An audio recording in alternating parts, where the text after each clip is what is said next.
So you and many other like perinatal product manufacturers have received warning letters from the FDA for not following cGMP standards.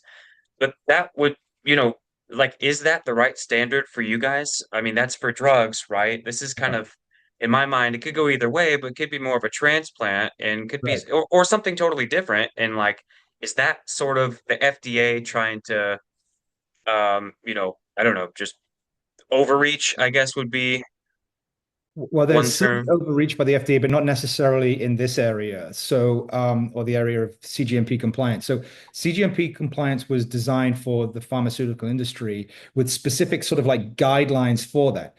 Now, because these are biologics, they don't fit into those categories. They don't fit into those guidelines.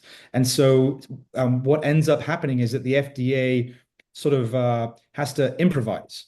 And while there's no cGMP guidance specifically for everything that could be done in the biologics realm, they have to look at what they're looking at. So if they come to my lab or somebody else's lab and they say, okay, this is closely related to X, Y, and Z, and so you need to be doing A, B, and C. But it's not necessarily relevant. And in fact, they've told other biologics companies, we want to see this, and they've told them to go pound sand. No, we're not going to do that. But you can't pick a fight with the FDA. So when they've asked us to do things that are outside of what seems appropriate for a biologics lab that's trying to be compliant with cGMP, we've said, okay, we'll do it at huge cost.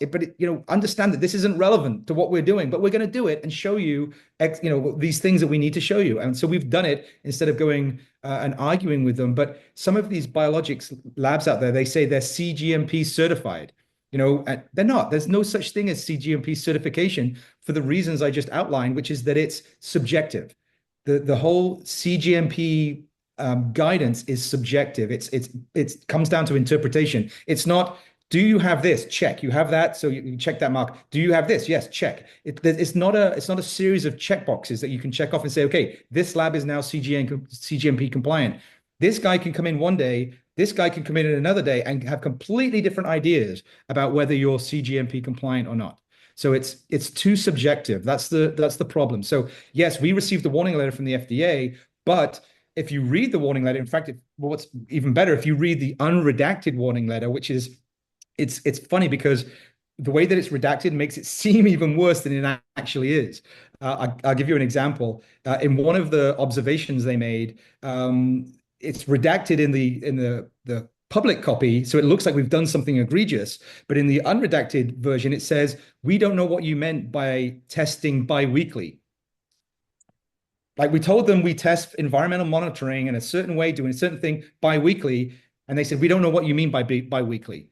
They could have just asked us, but they put it in a warning letter and they redacted it to make it look like we were out of compliance with cGMP standards, but we're not. We're doing what in this case cGMP is requiring, but we used a word that was a little bit ambiguous. They don't know whether we meant twice a week or every 2 weeks, but we could have just explained that to you. So yes, that when they came, they made some observations. We told them that we in 10 different updates over the course of 16 months, we wrote huge packets of all the things we were doing. Here's where we're spending our money. Here are the validations we're doing. All the things that you wanted to see. This is everything we've done. And then they completely ignored it and sent us the warning letter 16 months later with the exact same observations that we've already told them were modified, changed, corrected, whatever.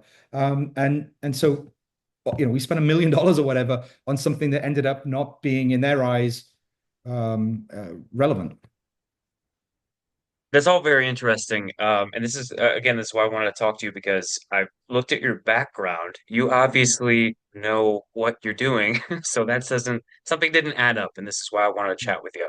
Um, for the unredacted warning letter, where can people find that somewhere? I've looked on the FDA website or You can only, I mean, we're the only ones with a copy of it. So, we'd have to send it to you. I'd have to make sure with the, legal that that's not an issue. But I mean, personally, I'm fine with it because it's more transparent. We started Neobiosis to be transparent.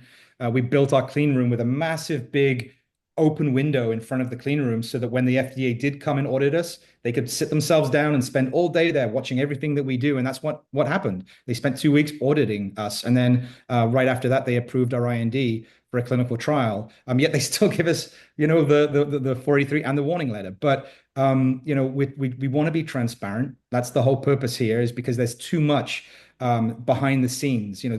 Some of these other players out there that, the individual that we've talked about before, nobody even knows where their lab is. Who's Yeah. making the product? Where is the lab? Nobody knows. It's and when the FDA do find them and they shut them down, they'll just open another one. It's in somebody else's garage.